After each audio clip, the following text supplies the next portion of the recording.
আসসালামু আলাইকুম, welcome to my channel entertainment by Afia. আজকে আমি চকোফান বিস্কুট দিয়ে চকলেট কেক তৈরি করব। এখানে 4 প্যাকেট চকোফান বিস্কুট আর একটা ইনো নিয়েছি। এরপর একটা মিক্সিং বোলের মধ্যে বিস্কুটগুলো ছিঁড়ে নেব।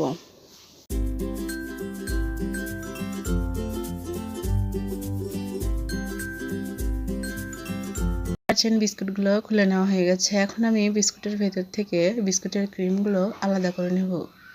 এ পর্যায়ে একটা ছুরির সাহায্যে আমি বিস্কুটের ক্রিমগুলো আলাদা করব।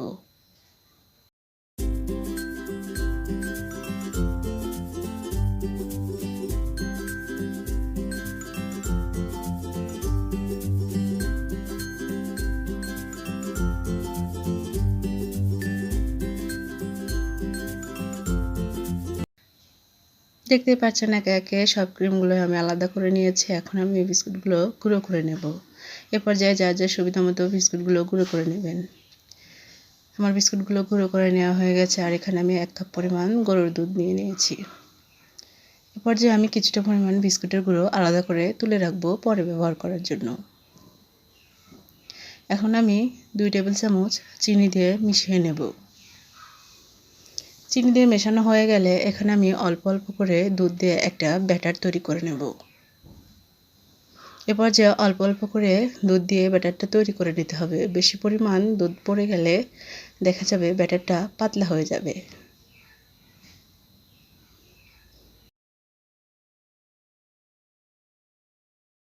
কিছুটা পরিমাণ দুধ লাগবে। আমি আর কিছুটা পরিমাণ দুধ দিয়ে আরও সুন্দরভাবে ব্যাটারটা নেড়ে চেড়ে একটা কেকের ব্যাটার তৈরি করে নেব।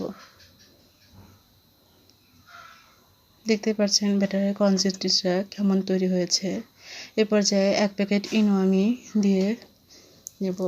ইনোটা দেওয়া হয়ে গেলে কিছুটা পরিমাণ দুধ দিয়ে ইনোটা অ্যাক্টিভ করে নেব।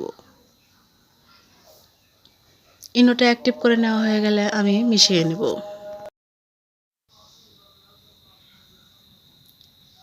দেখতে পাচ্ছেন সবগুলো উপকরণ মেশানো হয়ে গিয়েছে। আর এখানে অনেকখানি দুধও বেঁচে গিয়েছে। এ পর্যায়ে একটা কেক মোল্ড নেব। কেক মোল্ডের ভিতরে আমি কিছুটা তেল দিয়ে একটা পেপার বসিয়ে নিয়েছি। এবার আমি ব্যাটারটা ঢেলে দেব। ব্যাটারটা ঢেলে দেওয়ার পরে আমি আস্তে আস্তে ট্যাপ করে নেব। এখানে আমি একটা প্যান 10 মিনিট গরম করে রেখেছিলাম আগে থেকে। এখন আমি ব্যাটারটা দিয়ে ঢাকা দিয়ে দেব। ফিরে আসছি 25 মিনিট পর। এ পর্যায়ে যে বিস্কুটের গুঁড়োটা তুলে রেখেছিলাম সেখানে আমি কিছুটা পরিমাণ দুধ দিয়ে একটা ডো তৈরি করে নেব। এ পর্যায়ে ডো তৈরি করে নেওয়ার পরে একটু ডো হাতে নিয়ে গোল করে চ্যাপ্টা করে একটা ফুলের পাপড়ি তৈরি করে নেব বোতলের মুখ দিয়ে।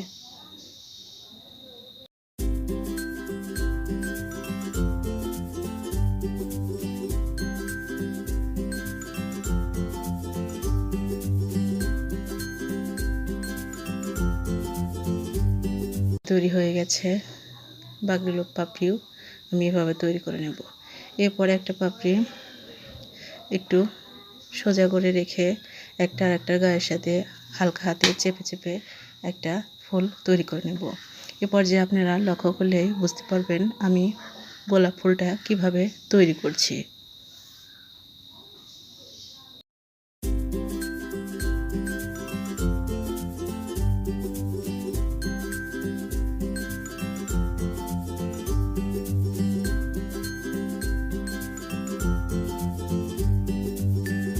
হয়ে গিয়েছে। এখন আমি কেকটা দেখে নেব কেকটা হয়েছে কিনা। এ পর্যায়ে ঢাকনাটা খুলে একটা কাঠির সাহায্যে চেক করে নেব কেকটা ভালোভাবে হয়েছে কিনা। দেখতেই পাচ্ছেন কাঠের গায়ে কোনো কিছু লেগে নেই, তার মানে আমার কেকটা হয়ে গেছে। এখন আমি নামিয়ে ঠান্ডা করে নেব। এ পর্যায়ে কড়াইতে আমি কিছুটা পরিমাণ দুধ দিয়ে নেব। তারপরে যে ক্রিমটা তুলে রেখেছিলাম সেটা দিব। আর আমি কিছুটা পরিমাণ বিস্কুটের গুঁড়া দিয়ে নেড়ে চেড়ে নেব।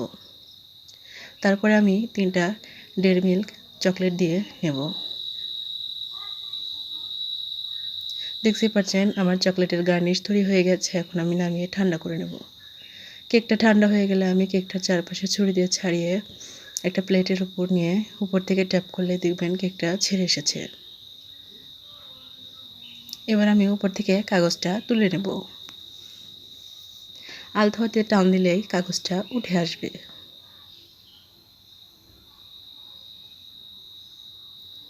এবার আমি যে গার্নিশটা তৈরি করে রেখেছিলাম সেটা অল্প অল্প দিয়ে চারিদিকে একটা ছুরির সাহায্যে বিছিয়ে নেব।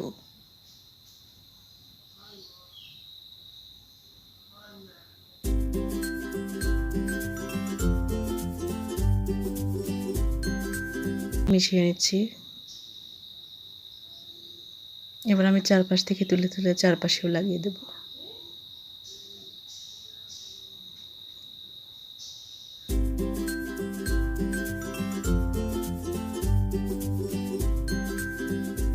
ফুলটা তৈরি করে রেখেছিলাম সেটা দিয়ে বসিয়ে দেবো। এরপর আমি কিছু চকলেট জেমস দিয়ে কেকটা ডেকোরেশন করে নেব।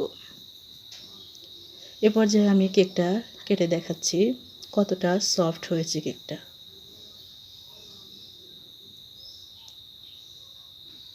দেখতে পাচ্ছেন